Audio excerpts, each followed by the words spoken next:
आता कधी कधी एखाद्या व्यक्तीला असं वाटतं की आपल्याला विश्वास का बसत नाही, माहिती का, आपली श्रद्धा का बसत नाही. आपल्याला असं वाटतं की अरे हे तर सगळ्यांनाच अवेलेबल आहे, हे सगळ्यांनाच अवेलेबल आहे, तर मग याचं जेव्हा ते अवेलेबल असतं ना तेव्हा त्याचं मूल्य नसतं.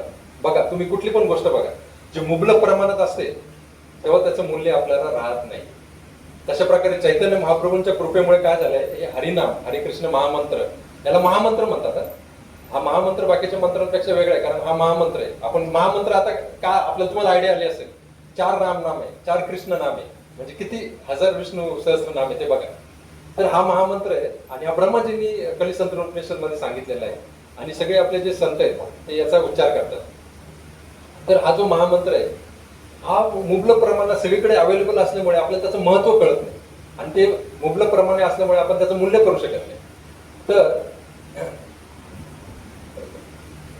कसं असतं, आपल्याला त्याचं जर मूल्य करून घ्यायचं असेल तर आपल्याला त्याचं महात्म्य ऐकावं लागेल. हे जे महात्म्य आपण जे म्हणतोय ते आपण ऐकलं तरच आपण त्याची कदर करणार, आपण त्याचं मूल्य करणार, हो की नाही. आपण जर ऐकलंच नाही तर आपल्याला कळणारच नाही.